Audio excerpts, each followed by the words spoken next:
أعوذ بالله السميع العليم من الشيطان الرجيم. بسم الله الرحمن الرحيم. الحمد لله رب العالمين والصلاة والسلام على أشرف الأنبياء والمرسلين وعلى آله وصحبه أجمعين. سبحانك لا علم لنا إلا ما علمتنا إنك أنت العليم الحكيم ولا حول ولا قوة إلا بالله العلي العظيم. رب اشرح لي صدري ويسر لي أمري واحلل عقدة من لساني يفقهوا قولي. أما بعد. Musi al-Tanah Kosong, para imam milad, tuan-tuan haji, tuan-tuan hadirin hadirat yang dirahmati Allah Subhanahu Wa Taala. Alhamdulillah, pada kesempatan pada kali ini dapatlah kita sama-sama datang ke rumah Allah Subhanahu Wa Taala mengerjakan waktu maghrib berjemaah. Seterusnya kita akan meneruskan siri kuliah kita pada minggu ini, masih lagi berkaitan dengan wakaf. Masih lagi berkaitan dengan wakaf. Jadi berkaitan dengan wakaf ini, kita dah masuk pada rukun yang keempat, itu berkaitan dengan akad wakaf. Jadi wakaf ini dia mempunyai akad. Dia kena akad ijab dan kabul, beri dan terima. Beri dan terima, dia kena ada. Dia tak boleh senyap main mata, kan, pandang faham je, tak boleh. Dia kena ada akad. Dia kena ada lafaz ijab dan kabul. Begitu juga dalam jual beli itu, ada ijab dan kabul. Cuma sekarang ni dunia dia dah makin canggih. Dia dah makin canggih. Kalau dulu dia kena ada lafaz ijab dan kabul, versi yang old school. Maknanya kita beli barang, okey, beli barang contoh, okey, saya jual dan yang terima saya terima. Gitu. Tapi hari ini dunia dia ada satu fiqh lagi, tuan-tuan. Kalau yang kita belajar ni biasa. Ni fiqh lama lah. Kalau fiqh baru, qadaya fiqhiyah al-mu'asirah, tentang berkenaan dengan fiqh zaman terkini. Zaman terkini. Ulama bahaskan macam mana jual beli online contoh. Jadi itu ada perbahasannya. Ada yang akadnya ataupun ijab dan kabulnya yang diterima, bagaimana yang diterima, acceptable dan sebagainya, tekan hutang dan sebagainya. Itu perbahasan. Itu qadaya fiqhiyah al-mu'asirah. Itu fiqh yang terkini lah. Itu perbahasan lain. Kena buka buku lain. Dia ada buku khas dia, tuan-tuan. Perbincangan. Sebab dalam qadaya fiqhiyah mu'asarah ni, tuan-tuan, dia ada perbahasan. Mazhab A kata ni, mazhab B kata ni, ulama ni kata ni, ulama ni kata ni. Lepas tu nanti dia gaduh. Di kaedah ni dia cerai, dia maknanya hukum hakam tu akan dikombinkan. Mana yang okey, mana kuat, mana yang tak kuat, mana yang rajih. Dia kalau fiqh ni, mana yang rajih, mana yang boleh diambil, dia punya qaul dia ataupun dia punya pendapat itu kuat, maka dibolehkan dengan syarat-syarat yang tertentu. Panjang ceritanya. Jadi itu secara ringkas ni lah, tak cerita betul. Jadi tetapi dalam wakaf ini, ianya ada terms-terms yang tertentu. Sebab kita kena belajar daripada yang kita belajar ni, tuan-tuan, dan membuat ianya adalah fiqh yang asas. Yang kita belajar ni semua asas. Bila dah upgrade, tu yang ada muasarah. Upgrade lagi, kan? Jadi yang kita belajar ni semuanya asas. Yang muasarah tu, qadaya fiqhiyah muasarah tu, dianya juga terkandung asas-asas dalam fiqh. Buku fiqh. Ini fiqh Syafi'i. Dia ada fiqh Maliki, fiqh Hambali, kan? Itu semua terangkum dalam dan ada perbahasan-perbahasan. Tetapi yang kita belajar ini adalah asas. Asas. Yang penting asas kita kena tahu, barulah kita boleh beramal dan kita boleh melaksanakannya. Kemudian jadi yang lepas kita dah cerita bab takrif akad, jenis lafaz akad dia ada dua. Sama juga dalam wakaf ini dia ada dua. Dia ada lafaz sharih dan lafaz kinayah. Lafaz kinayah. Lafaz sharih itu jelas. Aku wakafkan kereta ini, kenderaan ini untuk simpulan bersimpulan, jelas. Kan?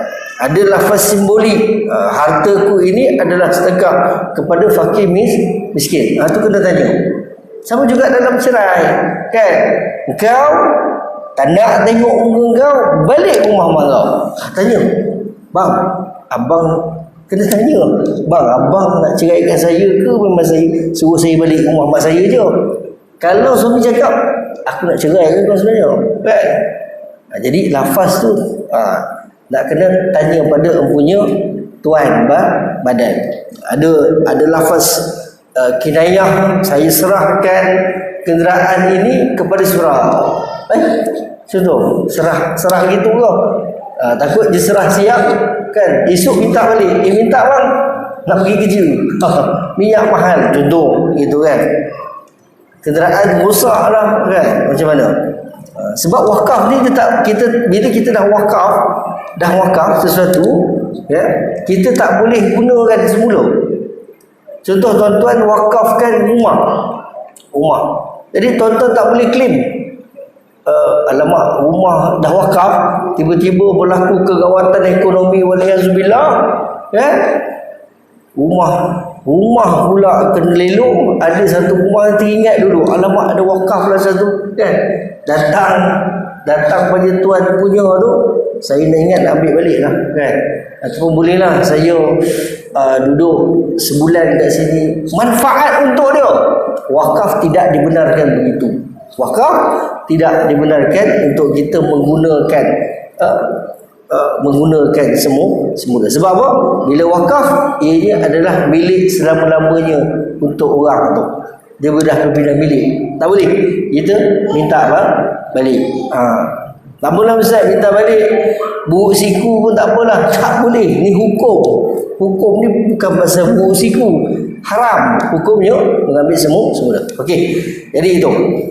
Yang ketiga kita masuk adalah syarat-syarat lafaz wakaf. Okey, apa syarat-syarat lafaz wakaf ini? Sama ada dianya adalah secara sharih atau jelas ataupun secara simbolik kinayah tadi. Wakaf perlu mempunyai beberapa syarat berikut. Yang pertama lafaz orang yang boleh bercakap.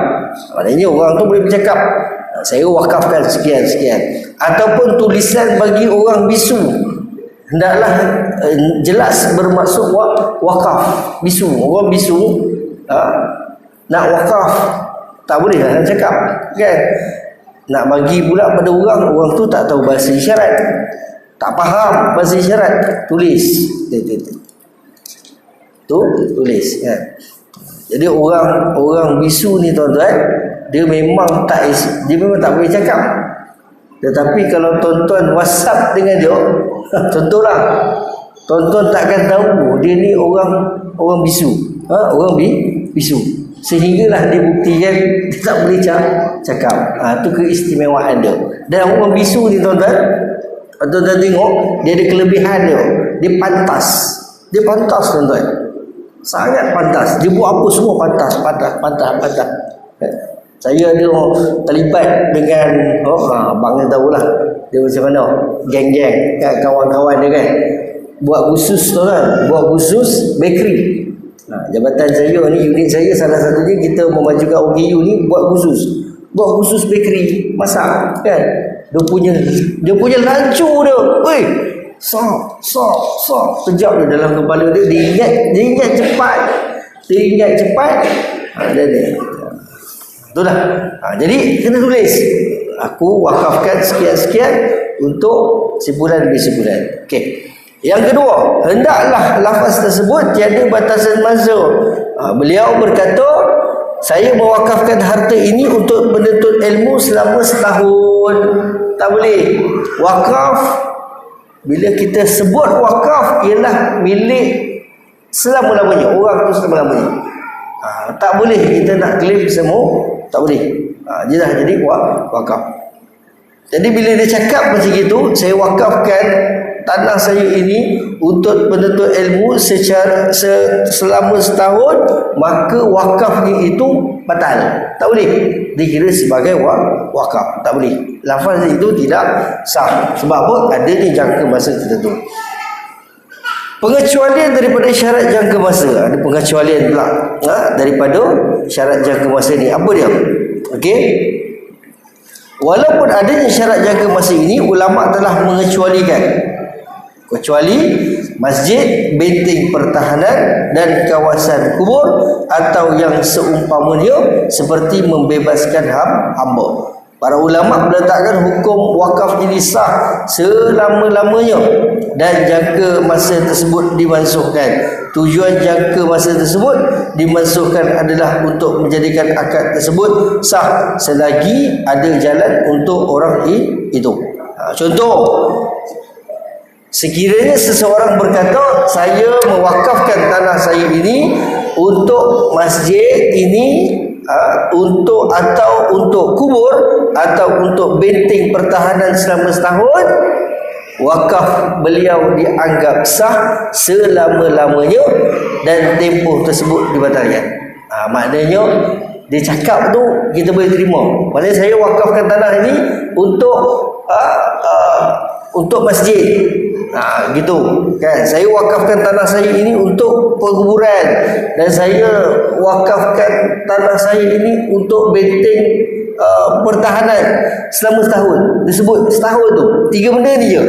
Masjid, kubur, benteng pertahanan. 3 benda ni dia cakap dalam masa tempoh ke situ, maka wakafnya itu diterima, kira sah, dan wakafnya itu dikira untuk selama-lamanya. Maknanya tempoh tu batal. Dia tak ada hak. Maknanya orang yang mewakaf tu, dia tak ada hak untuk dia tuntut kembali. Cuma nak cerita lafaz dia tu terima. Yalah, hari ni contoh kan, tengok mood baik kan, kita terima. Okey, saya wakafkan tanah saya ini selama untuk masjid selama setahun. Kita pun accept, terima. Sebab kita dah belajar kan. Tiba masa dia nak tuntut, tak boleh. Sebab apa? Sebab jangka masa itu terbatal dan harta itu milik wakaf selama-lamanya. Begitu. 3 benda ni sahaja. Kalau benda lain tak boleh. Kereta, saya wakafkan kereta saya ini selama setahun untuk dijadikan kenderaan jenazah untuk surau Raudatul Jannah selama setahun. Tak boleh.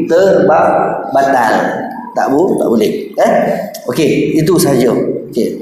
Yang ketiga, syarat lafaz wakaf adalah yang ketiga, dinyatakan penerima wakaf. Jadi penerima wakaf ni kena dinyatakan lah. Kalau kita bagi kepada Majlis Agama Islam Negeri Johor wakaf, Majlis Agama Islam Negeri Johor, dia punya owner dia adalah siapa?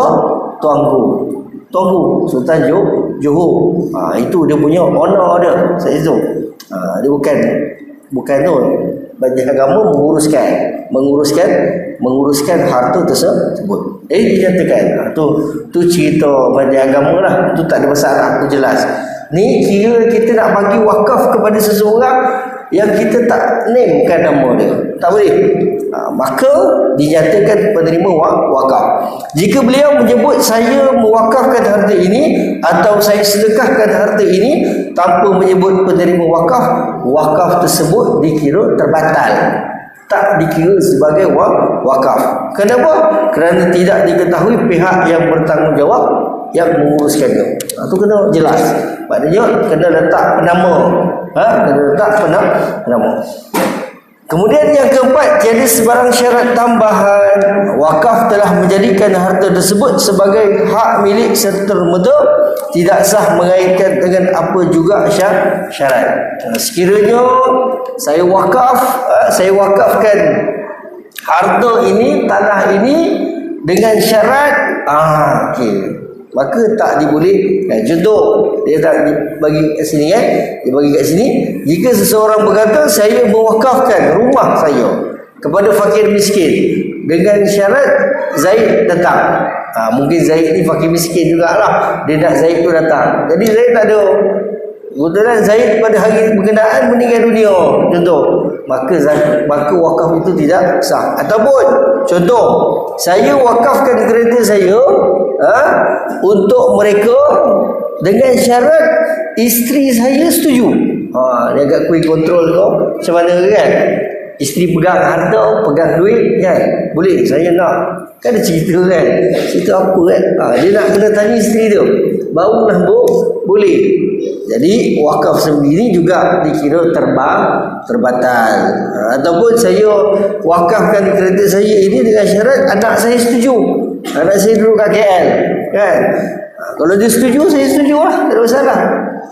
Jadi syarat begitu dikira sebagai terbatal. Ini kerana tujuan wakaf tidak tercapai dengan syarat-syarat, dengan adanya syarat-syarat sebegini. Okey, itu. Walau bagaimanapun terdapat pengecualian pada perkara yang membabitkan pembebasan hamba dan seumpamanya dengannya, sebagaimana yang dijelaskan sebelum ini. Kemudian ada contoh lagi. Jika pewakaf berkata, bila tiba bulan Ramadan, saya mewakafkan rumah saya sebagai masjid. Kita tak masuk kan, nak masuk apa Rejab, bulan Rejab tu kita dah bagi tahu kan. Okey, rumah saya masuk je nanti 1 Ramadan, saya wakafkan untuk sebagai masjid. Ataupun saya mewakafkan tanah saya ini masuk 1 Ramadan, saya wakafkan untuk jadikan untuk masjid. Jadi wakafnya itu okey ke tak okey, maka dikira sebagai sah, walaupun bulan Ramadannya lama lagi gitu kan. Jadi itu begitu. Okay. Kemudian yang seterusnya, yang kelima, tidak disyaratkan khiyar, pilihan untuk meneruskan akad atau membatalkannya. Khiyar, pilihan. Khiyar adalah pilihan, tidak disyaratkan. Tidak sah khiyar syarat untuk dirinya atau orang lain, dan tidak sah juga khiyar majlis. Jika beliau berkata, contoh, apa khiyar ni kan? Contoh, dia bagi contoh je senang. Fiqh ni nak senang, dia ada contoh. Contoh boleh faham lah dekat situ. Okay, contoh, saya mewakafkan haiwan saya ini kepada fakir miskin, dan saya mempunyai khiyar selama 3 hari, atau saya mempunyai khiyar pilihan untuk menjualnya jika saya mahu, maka wakafnya terbatal. Contoh, dia wakafkan haiwan dia kepada fakir miskin, tapi bagi tempoh saya 3 hari, saya nak jual dulu. Kalau laku habis tak ada kan. Kalau tak laku, saya wakaf kat situ. Jadi khiyar itu maknanya dia letakkan syarat dekat situ, maka wakafnya itu terbatal pada ketika itulah. Pada ketika itu maka tidak diboleh syaratkan untuk dia meletakkan khiyar, pilihan kan, pilihan. Okay, saya ada kereta besar kan, kereta contohlah kereta Estima, saya nak wakafkan untuk surau, untuk jadi kenderaan jenazah, tapi bagi saya 3 hari, saya jual dulu. Kalau tak laku, saya bagilah pada surau. Kalau laku, nothing lah. Jadi dia cakap macam itu, tak jadi apa, melainkan pada ketika itu kereta tak dapat jual, jadi dia kena buat akad baru kan. Dah faham kan. Pengurusi pun cakap, tak ada lagi 3 hari ni, ialah macam inilah, saya wakafkan harta van tersebut untuk kegunaan surau ataupun masjid sebagai kenderaan jenazah. Itu akad lain. Cuma nak cerita akad hiyar itu tidak dibolehkan, maka terbatal wakaf tersebut. Kemudian penerima wakaf khusus hendaklah bersetuju menerima wakaf tersebut. Dalam tajuk ini, apabila wakaf tersebut dikhususkan untuk pihak yang tertentu, seperti dia mewakafkan rumahnya kepada Khalid, contoh tertentu, okey, nama orang tu, nama yang menerima wakaf tu adalah Khalid, contoh dalam ni, maka akad tersebut dikira sah sama ada penerima wakaf tersebut setuju apabila penerima wakaf tersebut setuju depan kan, saya mewakafkan rumah saya kepada Khalid, contoh nama dia kat situ kan. Okey, hendaklah penerimaan dinyatakan sejurus setelah tawaran pewakaf, iaitu apabila pewakaf berkata saya mewakafkan rumah saya ini untuk Khalid, wakaf ini hanya sah setelah ia diterima oleh Khalid, dan jika Khalid menolak, terbatallah wakaf ini. Itu sebab di majlis agama dia dah preparation apa semua kan, terus akad saya ni menyerahkan tanah saya sebidang tanah ini dengan berapa luas ini kepada Majlis Agama Islam Negeri Johor. Jadi pegawai amil tu dia akan terima, saya terima harta wakaf ini sekian lah tu juga, masa itu juga, maka wakaf itu. Jadi cuma kat sana dia ada dokumen dokumen. Cuma melalui cakap ini diterima atau tidak, maka boleh diterima. Cuma bila by verbal ni masalahnya, nanti ada isu lah, ada tuntut menuntut dan sebagainya. Pada hari ini kita solution banyak kan, kita nak wakafkan sesuatu kepada institusi kan, maka boleh buatkan hitam putih, bayarlah RM5 cop ni kan, jadilah dia sebagai satu dokumen yang penting dan tidak boleh didakwa-dakwi. Kemudian jika wakaf tersebut dikhususkan kepada orang tertentu, contoh ia wakafkan untuk fakir miskin atau untuk masjid, maka tidak disyaratkan persetujuan penerima wakaf sebagai syarat sah kerana ini sukar dilaksanakan. Dia susah.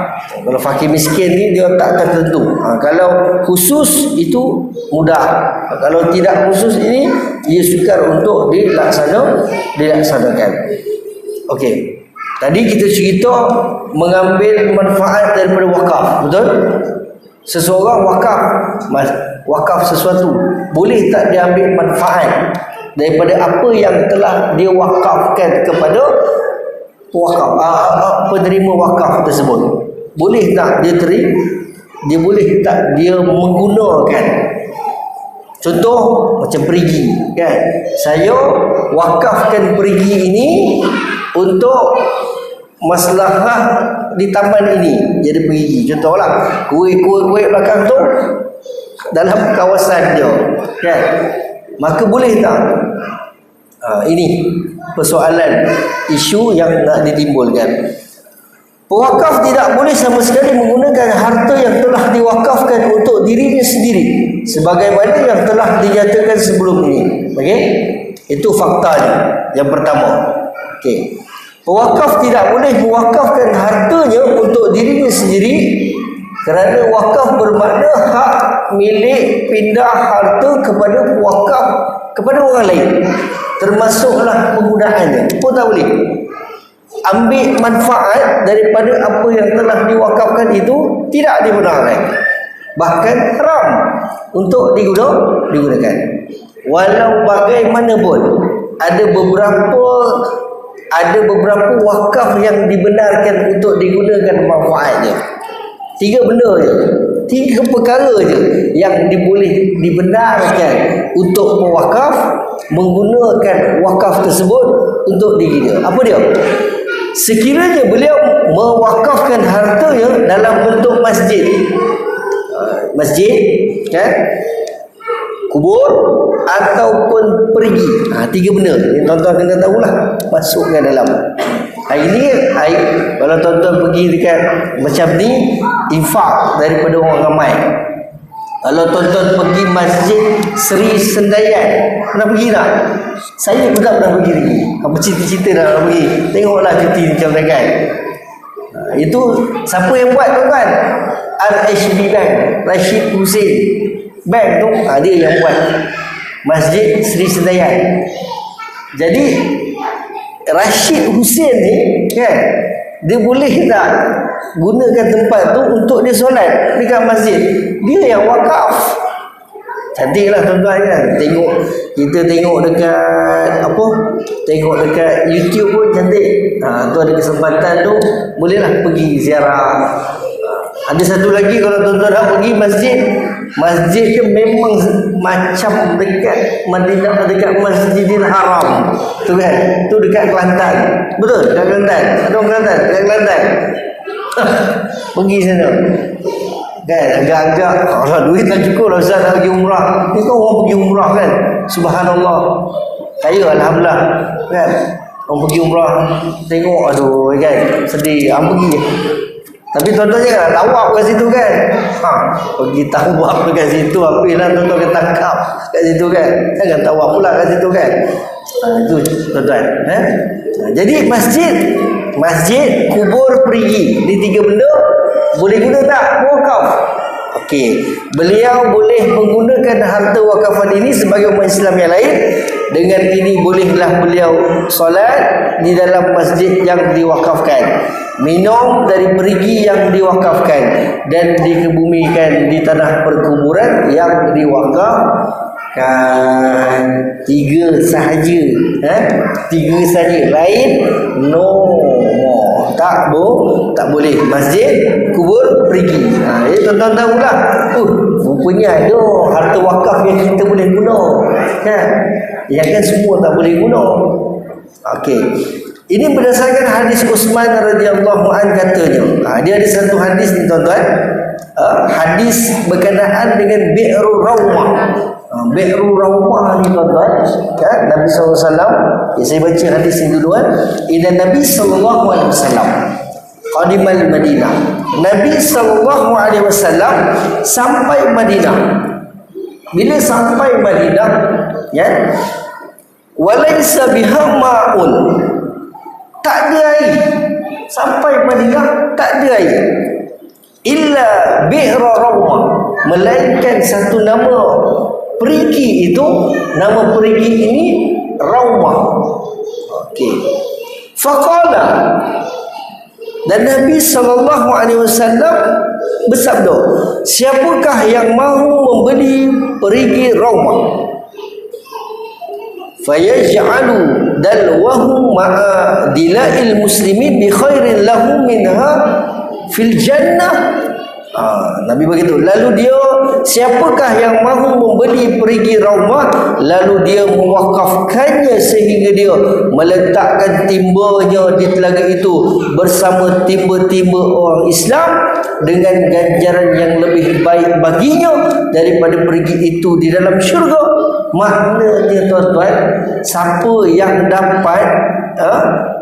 yang dapat beli perigi Rawmah ni, Nabi bagi tahu dia dapat syurga. Tuan-tuan kan. Kalau contohlah ada Nabi zaman ni tuan-tuan kan, Rasul contohlah, ada Rasul ya, dia cakap siapa pergi surau Raudatul Jannah masuk syurga. 7 tingkat tak cukup tuan-tuan. 7 tingkat ni tak cukup tuan-tuan. Tapi tuan-tuan, Nabi SAW, masalah Bi'rul Rawmah ni apa dia?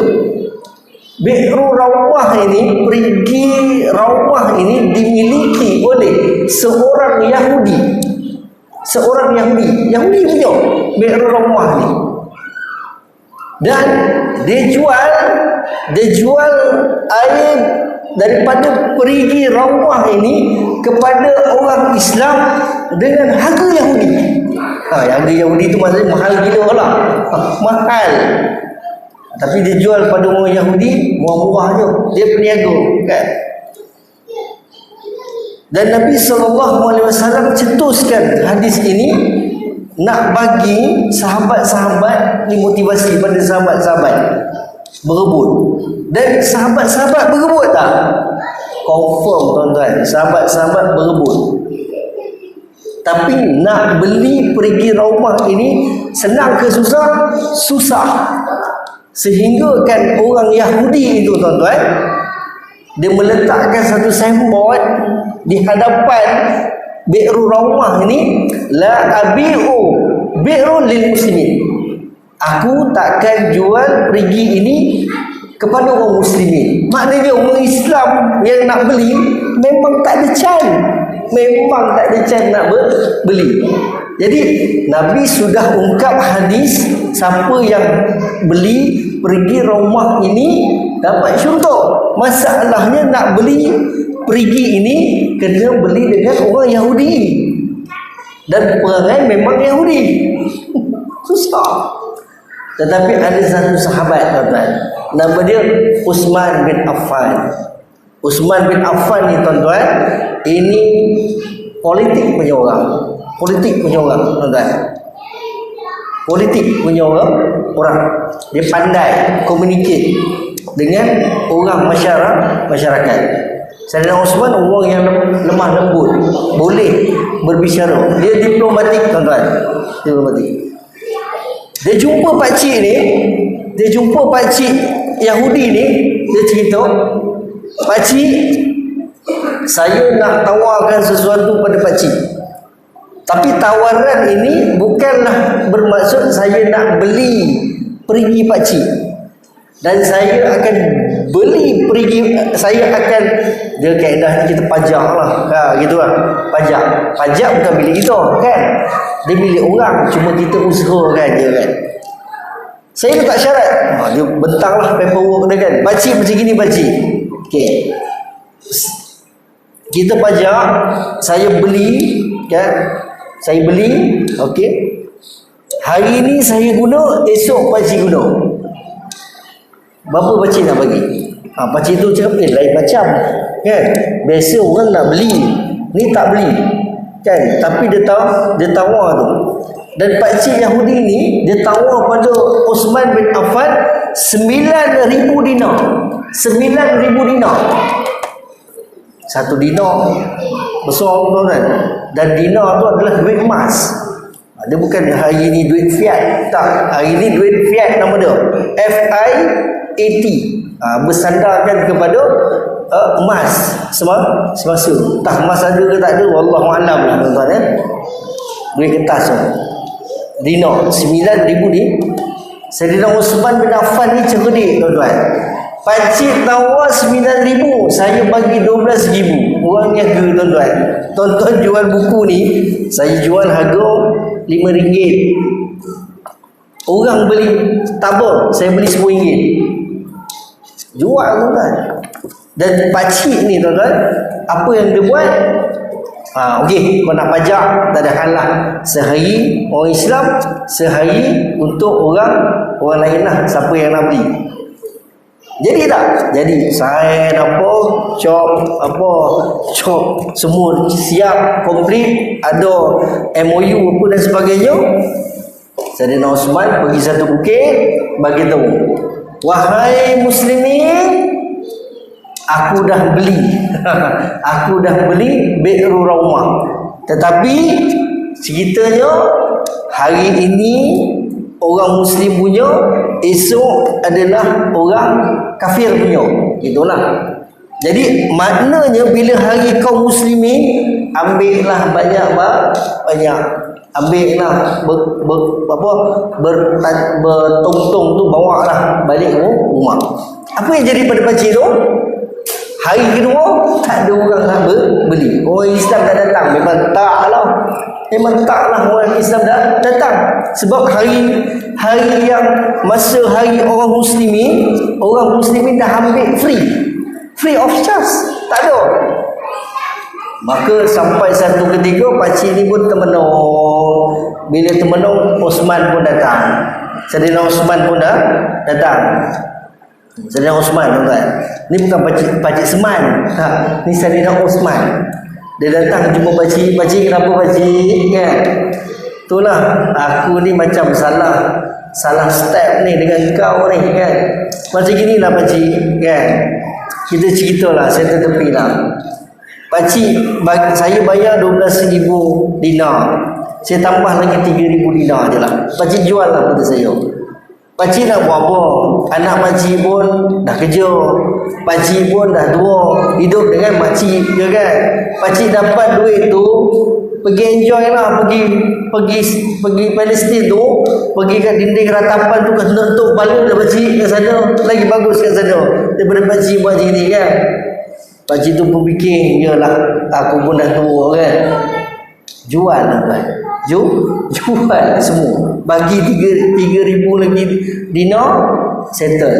Maka ini yang dah dapat. Lalu aku pun membelinya dengan harta milikku sendiri sepenuhnya. Jadi ganjaran dia apa? Ganjaran syurga Allah Subhanahu wa ta'ala. Jadi itu tuan-tuan, cerita apa Bi'ru Raumah. Dia kalau dekat Madinah ni banyak tuan-tuan. Bi'ru Raumah ada, apa nama, ada satu telaga Bi'ru Irzik. Bi'ru Irzik ni tuan-tuan, kalau tuan-tuan sekarang banyak orang buat sana. Bi'ru Irzik ni satu kelebihan mukjizat yang tuan-tuan boleh nampak pada hari ni selain daripada Quran. Bi'ru Irzik. Bi'ru Irzik ni asalnya adalah dia satu perigi, lepas tu perigi tu kering. Dan Nabi SAW datang ketika mana peperangan baru lepas berlaku dan orang Islam haus. Apa yang Nabi buat adalah Nabi ludah ke dalam telaga tu, maka air tu keluar, subhanallah. Dan air tu ada pada hari ini. Kalau tuan-tuan pergi ambil minum, asbab niatlah dengan kemuliaan Nabi SAW ya, minum. Air tu dia macam lemak sikit. Dia ada lemak-lemak sikit kat situ. Jadi nak ambil keberkatan daripada Nabi SAW. Mukjizat tuan-tuan. Salah satu mukjizat Nabi SAW ni tuan-tuan jangan ingat dia satu dua mukjizat dia tuan-tuan. Dia ada satu buku 1000 mukjizat Nabi SAW. 1000 tuan-tuan. Nabi SAW, Nabi kita, dia ada 1000 mukjizat Nabi SAW. Yang paling agung adalah Al-Quranul Karim. Al-Quran. Tu yang masuklah. Kalau tuan-tuan dengar cerita bulan terbelah dua masuk kan Nabi SAW, tu salah satunya.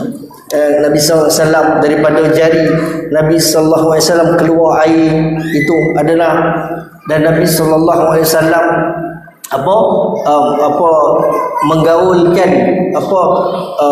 menggaulkan lauk pauk untuk kaum muslimin. Nabi SAW ni tuan-tuan, dia suka jemput sahabat-sahabat datang rumah dia.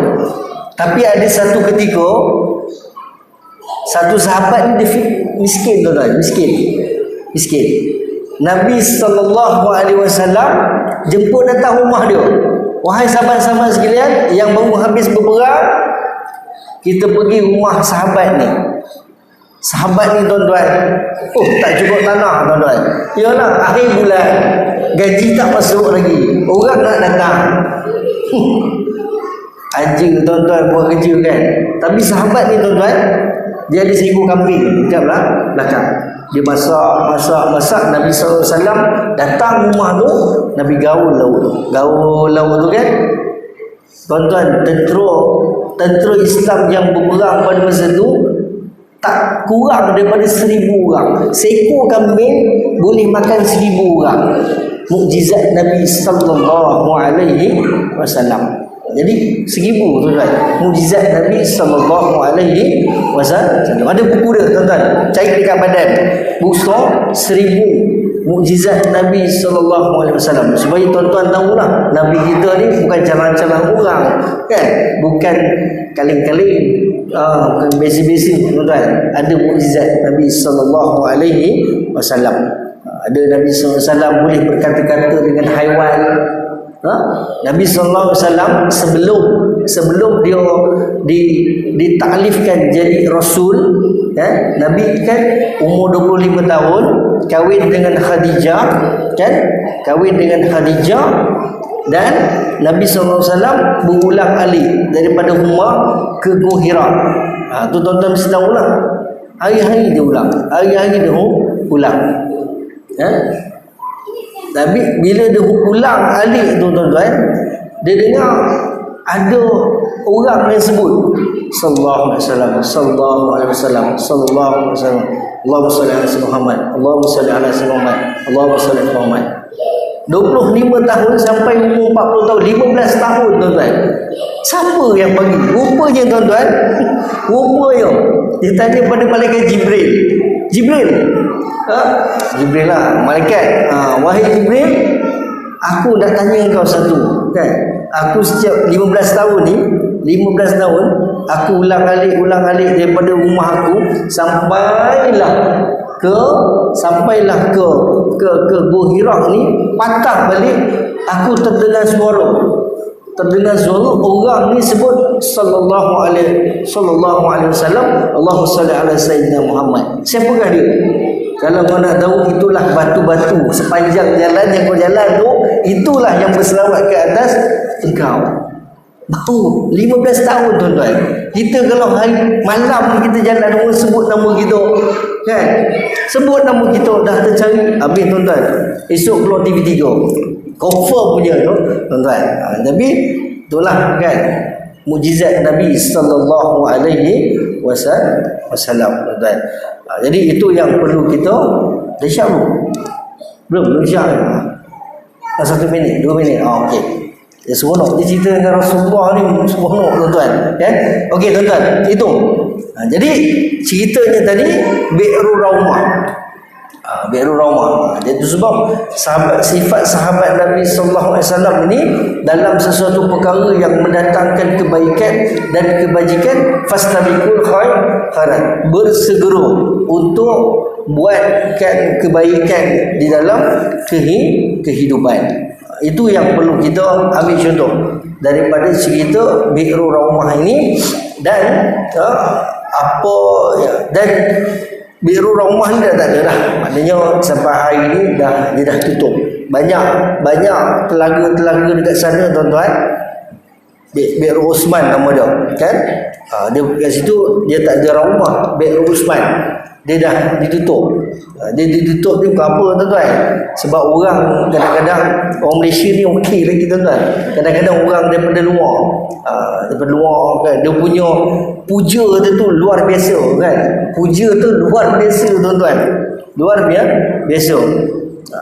Itu sebab mungkin Saudi dia tutup benda tu, kan? Tak nak jadi sebagai pemujaan. Jadi boleh bila jadi puja dah timbul kesyirikan. Itu tuan-tuan. Nak tahu macam mana tuan-tuan, tengoklah kalau depan Kaabah tu kan, subhanallah, kan, dia punya agresifnya. Bagaimana? Kalau sampai satu tahap nak masuk Hajar Aswad tu, sampai nak terkorban diri, baik tak payahlah. Baik tak payah. Kalau ada kesempatan, doalah pada Allah SWT. Doa pada Allah SWT supaya dapat masuk, dapat Hajar Aswad dan sebagainya. Dekat Mekah, Madinah ni tuan-tuan kalau banyak doa. Nanti sambil-sambil tuan-tuan kita ceritalah tentang Mekah dan Madinah ni, do and don'ts. Apa yang boleh, apa yang tak boleh. Dua kawasan ini adalah kawasan yang sangat istimewa. InsyaAllah tuan-tuan hadirin yang dirahmati Allah SWT, minggu hadapan kita akan masuk berkaitan dengan implikasi wakaf. Wakaf ni apa implikasi dia dalam dalam sesuatu harta itu, dan bagaimana hak milik harta wakaf tersebut, bagaimana ianya diuruskan dan sebagainya. InsyaAllah kita akan bincangkan pada minggu hadapan. Yang baik itu datangnya dari Allah SWT, yang lemah itu kelemahan di saya sendiri. Wallahu a'lam bishawab. Wabillahi taufiq wal hidayah. Assalamualaikum warahmatullahi wabarakatuh. Kita tangguhkan dengan tasbih kafarah dan suratul Az.